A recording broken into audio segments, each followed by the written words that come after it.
जुटा रहे हैं, इसलिए बार बार याचिकाएं कर रहे हैं। हमारे दोनों याचिकाकर्ताओं को बहुत फटकारा और बहुत उनको बुरा भला कहा।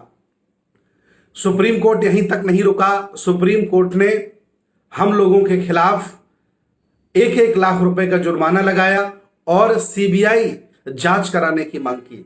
पता किया जाए कि लोगों को विदेशी फंड कितना मिला है।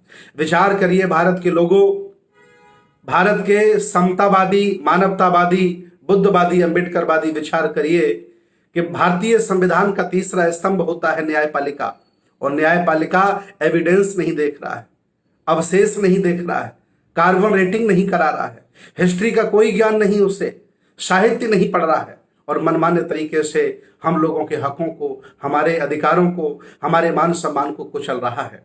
मुझे अब हाई कोर्ट पर और सुप्रीम कोर्ट पर विश्वास नहीं रहा। मैं भारत के बौद्धों से, मानवतावादी लोगों से, विज्ञान रतन साकेत मुक्ति आंदोलन उत्तर प्रदेश भारत।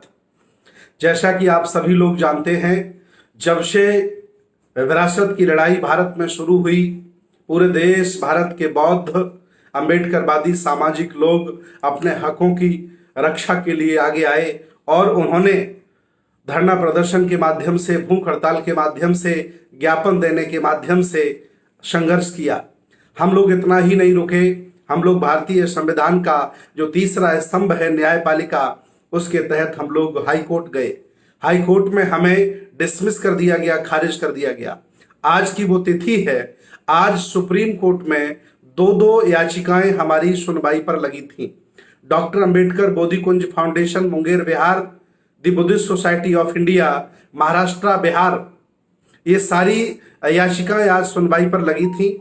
आज सुप्रीम कोर्ट में हम लोग पहुंचे और सुप्रीम कोर्ट ने हमें सुना, और सुनने के बाद सभी याचिकाकर्ताओं को बहुत लताड़ा, कहा कि जब जजमेंट सुप्रीम कोर्ट कर चुका है तो उसी मसले पर आप दोबारा याचिकाएं क्यों लगा रहे हैं। और उन्होंने प्रधानमंत्री को कोटेड करते हुए कहा कि प्रधानमंत्री कहते रहते हैं कि देश भारत को कमजोर करने के लिए, राम मंदिर ना बनने के लिए जिस तरह से विदेशी फंडिंग हो रही है, मुझे आशा ही नहीं बल्कि पूरा विश्वास है कि ये लोग भी विदेशी फंडिंग जुटा रहे हैं, इसलिए बार बार याचिकाएं कर रहे हैं। हमारे दोनों याचिकाकर्ताओं को बहुत फटकारा और बहुत उनको बुरा भला कहा। सुप्रीम कोर्ट यहीं तक नहीं रुका। सुप्रीम कोर्ट ने हम लोगों के खिलाफ 1-1 लाख रुपए का जुर्माना लगाया और सीबीआई जांच कराने की मांग की। पता किया जाए कि लोगों को विदेशी फंड कितना मिला है।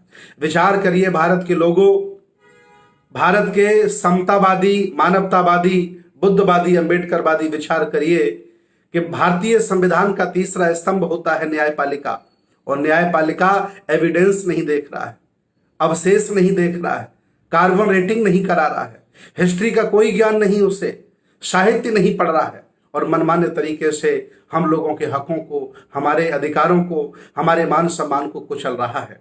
मुझे अब हाई कोर्ट पर और सुप्रीम कोर्ट पर विश्वास नहीं रहा।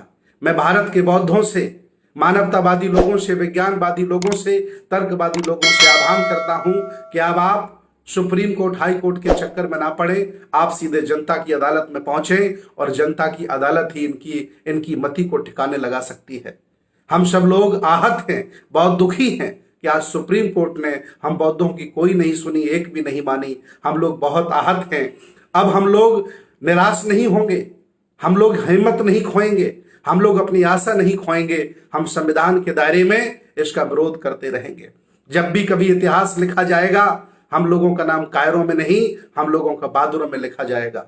इस आंदोलन में जितने भी लोग, सामाजिक, राजनीतिक, धार्मिक, आर्थिक लोग इस आंदोलन का साथ दे रहे हैं, मैं सभी लोगों के प्रति बहुत बहुत मंगल कामनाएं प्रेषित करता हूं।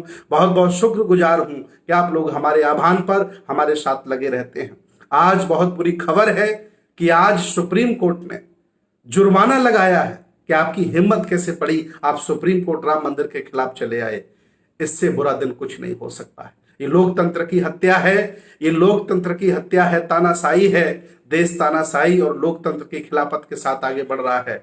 मुझे बहुत दुख है, लेकिन हम हिम्मत नहीं हारेंगे और हम अपने अधिकारों के लिए, अपनी विरासत